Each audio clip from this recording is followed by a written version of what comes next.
Hello everybody, this is SuperFang99. Before we begin, please make sure to like, comment, subscribe, and click the notification bell to be notified when I post a new video. It really helps out the channel. With that out of the way, today we're going to be unboxing the Path to Carcosa Investigator Expansion. Thanks again, Cthulhu, for bringing this to us today. I'm always grateful.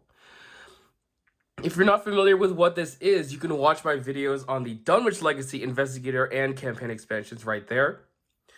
But in short, this is a re-release content of the Path to Carcosa campaign cycle, only containing the player cards from the Deluxe box and the 6 Mythos packs.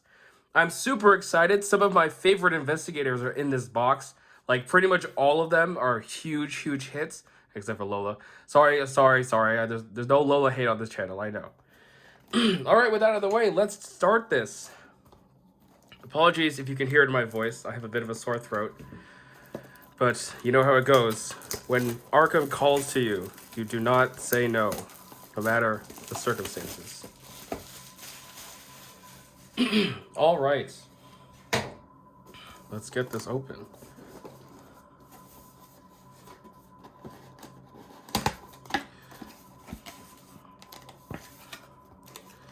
So we have our first batch of player cards. There's our glorious Mark Harrigan. Let's take this out. I want to see if there's an insert, actually. I wonder if there is. Oh, there is. Good. So inserts. Here is the second batch of player cards. And their investigator mini cards. All right, so let's see if I can put this back in. Oh, I'll put that back in later. Okay.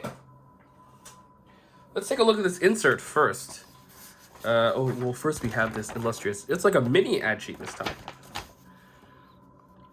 Ooh, Cult of the Spy. Oh, these are new. Okay. They looks like they listened when I asked them for new ads. Some new books going on. That's pretty cool. Unfathomable, obviously still a big deal. All right. So obviously this explains Lola. Still have some exile cards. Oh, it looks like they do have the new research keyword in this box, which is super cool. Awesome. All right. Let's get cracking. Let's start with our investigators here. I will be showing every card, so buckle up.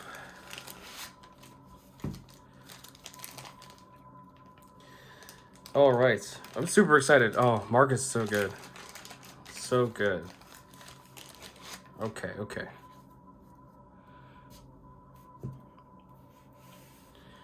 All right, so let's just get all the investigators out here.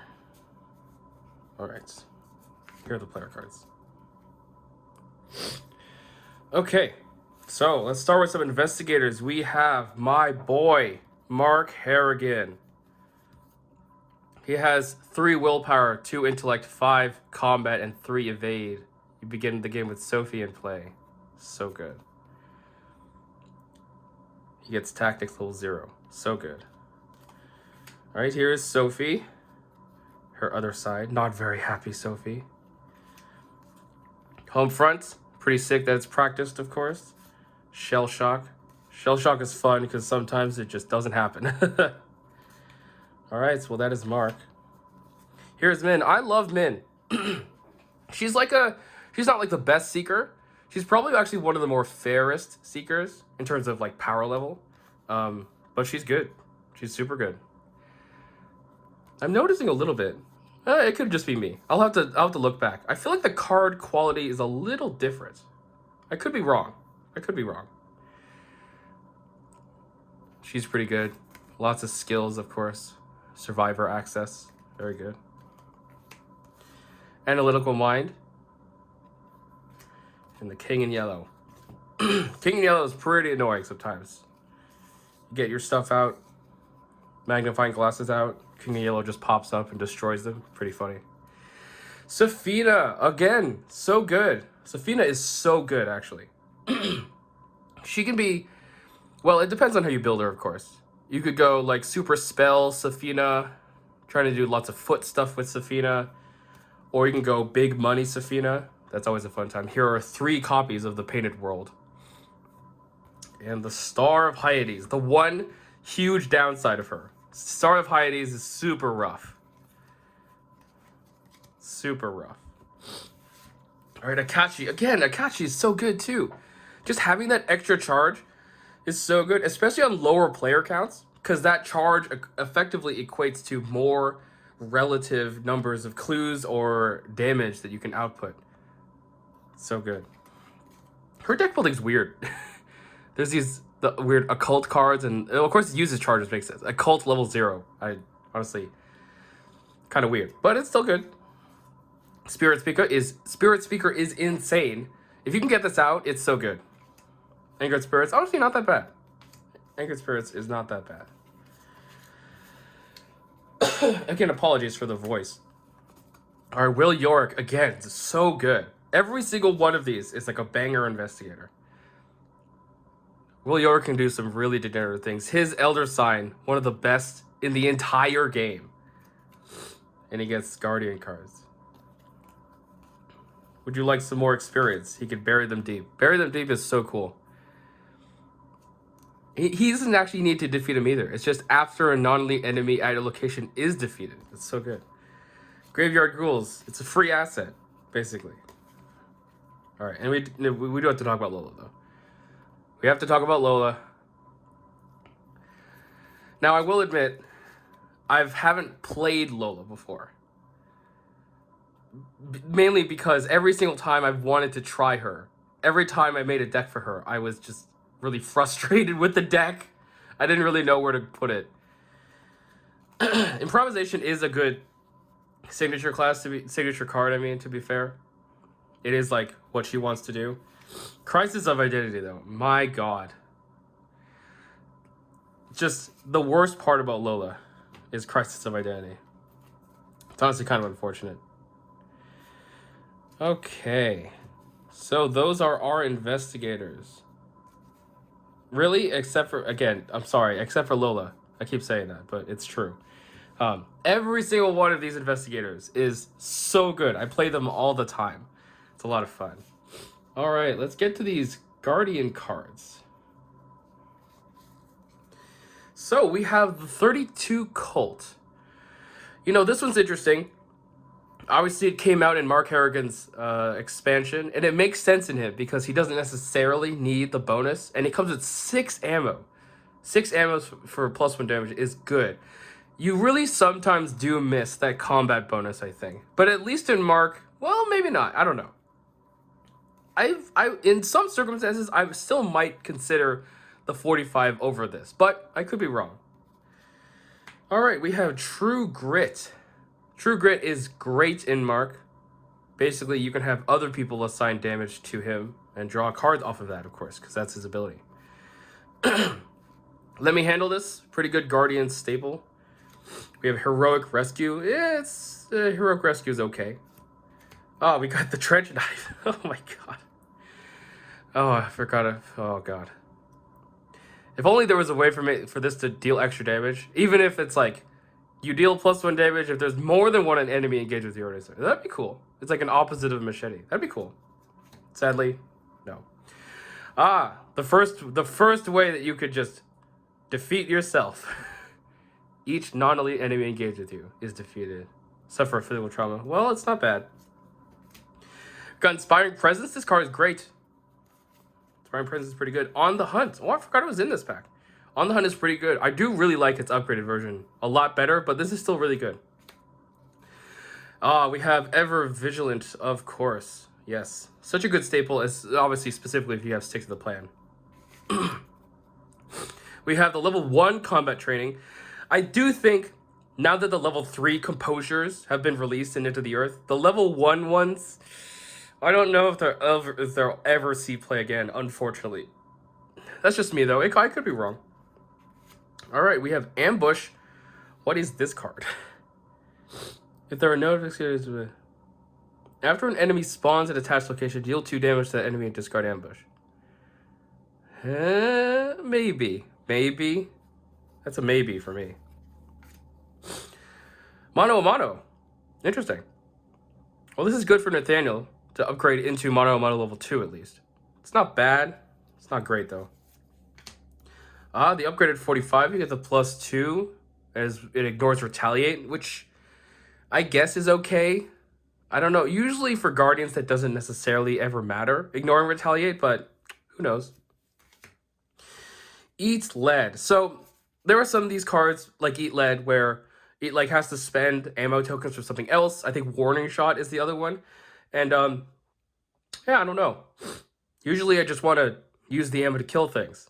And really all Eat Lead does is prevent you from, you know, pulling auto fails, which I guess could be useful. Could be a shotgun, maybe. First at level 3, hey, that's a card in the revised core set. Don't need that.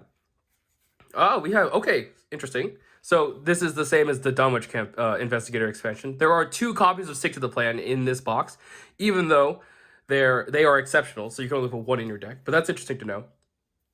Stick to the Plan, I think, is really, really good.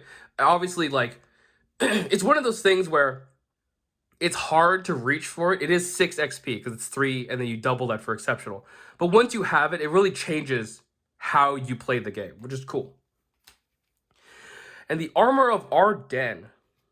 This is an interesting card. I'm not really sure.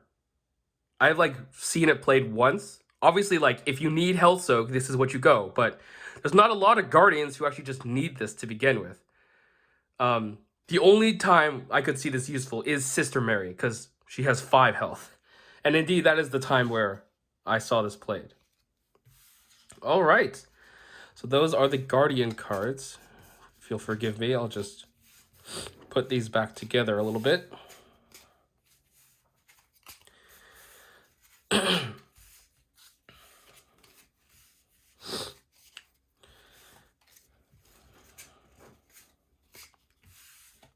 Okay, so let's move on to Seeker. Honestly, don't remember a lot of the Seeker cards in this expansion. Oh, except for Archaic Glyphs, of course, because, you know. All right, well, we have Fieldwork. Interesting that Fieldwork came out in this expansion. I didn't actually know that. I thought it came out in Forgotten Age, of course. Okay, Archaic Glyphs. Yeah, this thing is the powerhouse. It is relatively difficult to translate. Obviously, way harder to translate than Strange Solution. Strange Solution requires 1 action and 1 test.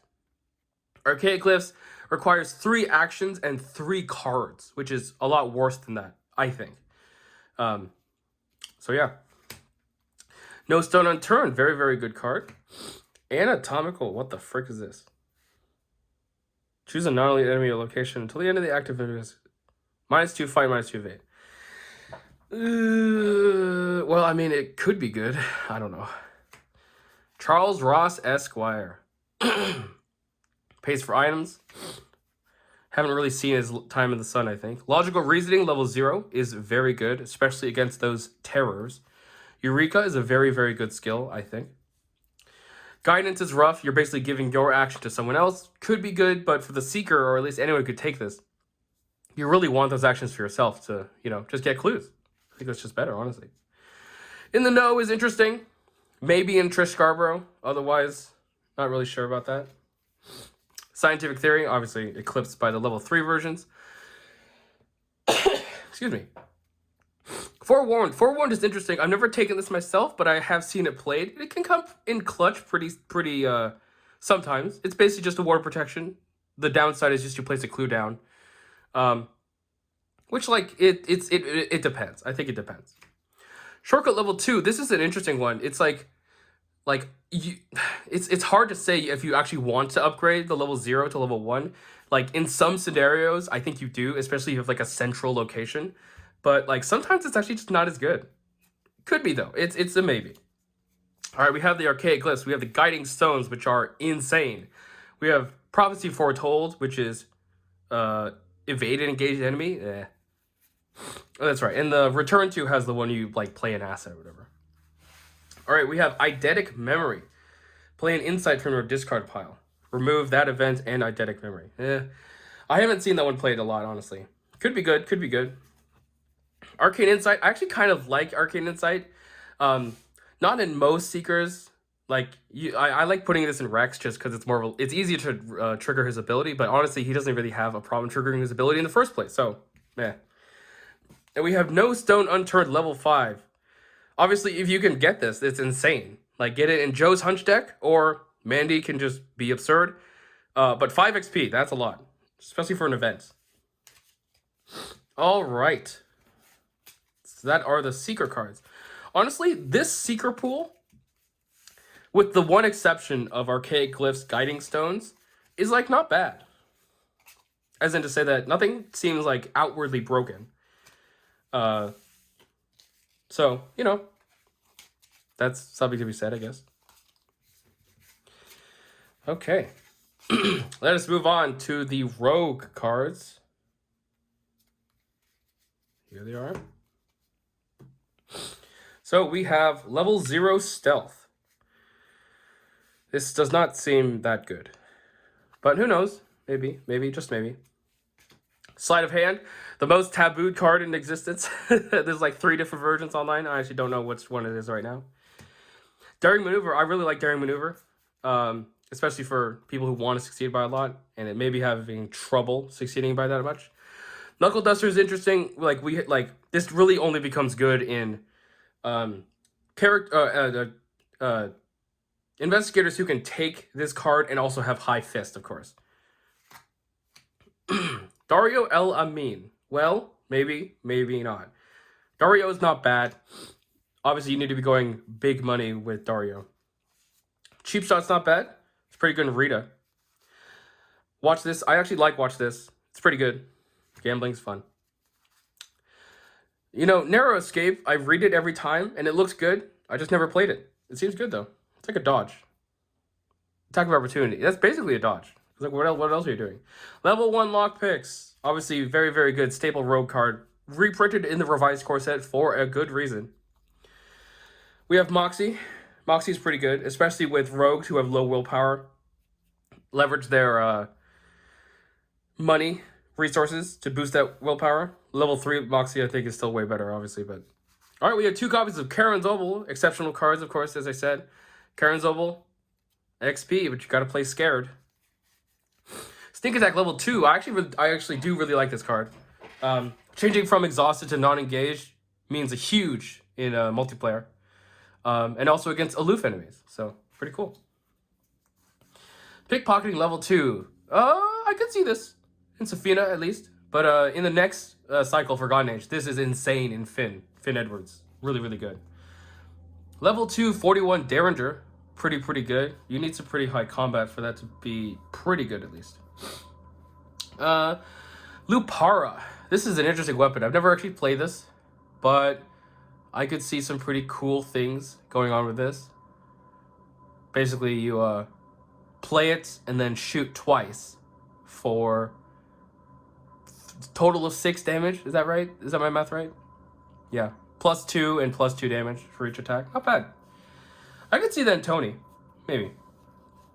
All right, level 4 Suggestion. Really one of the best evade spells that we had before Mist of Roulier.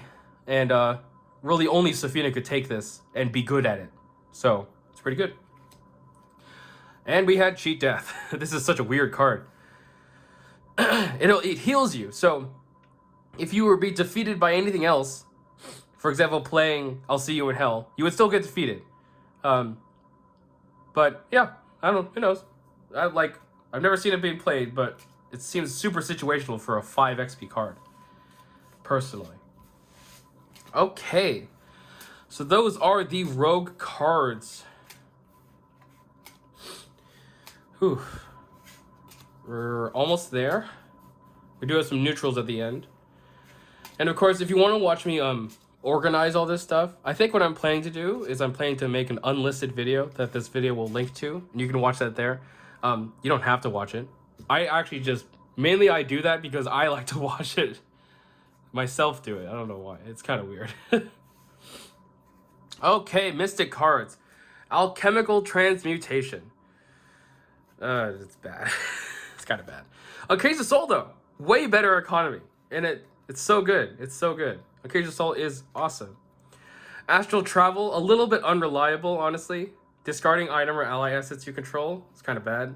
But it's a 3. I don't know. It's rough. David Renfield, though. Huge staple. Staple Mystic ally. Basically the first, usable Mystic ally after Arcane Initiate. So good. Pretty good. Storm of Spirits, pretty good in multiplayer, obviously. Very, very good in Dream Eaters. Quantum Flux. This was basically the solution for the Dummer's Legacy if you were running into Beyond the Veil too much. And it's also good in Patrice. Torrent of Power. You know, this does seem good. It's just like spending those charges. You could spend them off of Alchemical, actually, now that I think about it. Ooh, it's a bit of a combo. St. Hubert's Key. You'll know this if you want it. If you want that book too, then this is great. Like Marie Lambeau, this is pretty sick. All right, Spirit of Thame. Never played this card. Seems good though. Maybe. Grounded. Meh. Level 1 Book of Shadows. Oh, that's right. So that Daisy can take it. It's not bad. It's not bad. Maybe. Recharge level 2. This one's rough. If you fail, if you draw one of those tokens, that's bad. Oh my god, Warp Protection level 2. Can I like scan this and have 8 more copies, please? Please. Time Warp. It's a really fun card, but kind of weird. Time Warp was weird. Scrying level 3. This came in the revised core sets. It is not bad, actually. It is a little expensive at 3 XP, though, for its effect. We do have level 3 Arkham Initiate. Very, very good upgrade if you can stomach it. It is a lot of XP, but it basically gives you the option to do 2 horror. And also, it gives you more soak if you need to, but maybe not. You don't necessarily need it. Seal of the Elder Sign. I would just like an Elder Sign, please. This is great because obviously most Mystic Elder Signs aren't great, except for Father Mateo, of course. This is obviously amazing in Father Mateo. But you can commit this to other people and trigger their Elder Signs. For example, William Yorick. Holy crap. So good. Okay. So that is the Mystic ones. Mystic have pretty interesting ones. Not a lot of actually spells, which is like an interesting thing to see. As like in or relative to, you know, current release cycles. A lot of them have like a whole spell suite, but this one really doesn't. Obviously, mainly because the spell suite came out in Dunwich, and I assumed that they were expecting like, oh yeah, Kachi can just use Shriveling and Rite of Seeking and all that stuff. All right, let's move on to the Survivor cards. So we have Lantern and the Gravedigger Shovel. Obviously, both great in Yorick because he can discard them to do their effect and kill something else, get him back. Pretty good. Hiding Spot. What is this? Wow, that's weird. Never played that. Oh my god. Resourceful. This card kind of breaks the game, but not because of itself, but because of the amazing cards that it can pull back. Holy crap. This card is pretty pivotal. Or not pivotal, but it's like impactful in the game. It's huge. Cherished Keepsake. Very, very good. Obviously insane in Yorick, because you can basically just have infinite horror soak, which is his problem. Fight or Flight, not bad. Obviously amazing in Calvin, though. Madame LaBranche, staple of the Dark Horse build, I think. Waylay. Interesting. Didn't realize this came out in Carcosa. Who could take this? William. Not very good at William. But, you know, Wendy, obviously Wendy's in the art, so she can take it. Not Without a Fight, I think it's honestly pretty underrated. It is obviously like, it can be upgraded out of, but Not Without a Fight, it's pretty good. It's like, it's 2 of those. It's a Guts, Overpower, or a Manual Dexterity. Oh, obviously only if you're engaged with an enemy, but, you know. Level 1 Plucky, kind of meh. It's okay, though. Level 1 Test of Will. This is a testless thing. You have to exile, of course. It is only 1 XP, though. It's pretty good. Devil's Luck. Just never die. That seems okay. What is this card? What is this card? Snare Trap? I have never seen this card, I think. Attach to your location, limit 1 per location. Force. After a non-elite enemy enters attached location, exhaust that enemy, disengage it from all investigators, and attach Snare Trap to it. When attached enemy would ready, instead discard Snare Trap. I have never seen this card. Oh my god. What? I'm so confused. I'm gonna look this card up later. I have never seen this. That's so funny. Okay, Chance Encounter. Very, very good. Steal, William Lord, Patrice can, like, steal allies. Or, like, actually, if you have on your own, then you can steal allies from other people. It's pretty cool. Newspaper level 2, that's interesting. It's not bad. Especially in scenario. It's, like, very scenario specific. You need to have scenarios where you're spending clues a lot. Then it can have a lot of value. Otherwise, not so good. Oh, True Survivor and Resourceful in the same pack. Oh, Stella's broken now. I mean, to be fair, yeah, like, True Survivor plus Resourceful in Stella Clark, getting back her neither rain nor snows a bajillion times. Pretty insane. Obviously, I mean, it's good. In fighting. Cancel all attacks made by non-elite enemies against you this phase. It's not bad. Maybe Daniela? Maybe. All right. So those are the Survivor cards. Let's move on to the neutrals and also the weaknesses, I believe.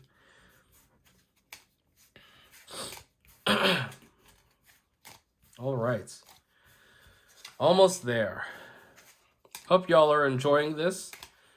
I was able to, I love being able to give my thoughts on these kinds of cards. Super excited for Carcosa because I love a lot of the cards in Carcosa. All right, so we have the Desperate skills. Say Your Prayers, Desperate Search, Reckless Assault, and Run for Your Life. All of them have 4 wild icons of one of the skills. You can only commit it if you have 3 or fewer remaining sanity. It's interesting builds, obviously, you can make with this. Ashcan Pete has this, classic Desperate build you can make. I assume that Lola actually could do pretty well in this. Calvin, I could see it as well. But otherwise, they're pretty niche. So, Calling in Favor is a staple card for any kind of ally stuff. And also any kind of searching stuff. So for Leo Anderson, insane. Mandy Thompson, because she can find, like, Mr. Rook over and over again. And the upcoming Charlie Kane, is going to love this. Emergency Catch level 3. I love this card because it says supplies. So you can put supplies on your chainsaw. I want that so bad. I want to try that. Seems like so much fun. We have the Key of Ys. The first, like, really, really broken card. Honestly, I've never played with it because I came into this game after this was, like, exceptionalized, if that makes any sense. There's 2 of them, of course. But yeah, Taboo List says that this is exceptional, and I can see why. It's pretty good. Oh my god, there's 2 copies of Overzealous? Why? Overzealous is so bad. Not bad. It's like, it's really rough if you draw this. Because it's basically like, you're not just skipping your draw. You're not just getting an encounter card. You're getting 2 encounter cards and skipping your draw. And then you're going to get an encounter card during the Mythos phase. It's so rough. Drawing the Sign. It can be pretty bad. Sometimes it's okay, but it can be pretty rough. And The Thing That Follows. A pretty classic basic weakness. All right, let's also, I'm just going to take these out as well. I just want to see what they're like. All right. There we have Mark, Min, Safina, Akachi, William, and Lola. Cool. All right. Well, that was this unboxing. Again, as I said before, I'm going to be linking to an unlisted video of me organizing all of this stuff. So if you want to watch that, you can go ahead and go there. Otherwise, please make sure to like, comment, subscribe, and click the notification bell to be notified when I post a new video. It really helps out the channel. Until next time, this has been SuperFang99, signing off.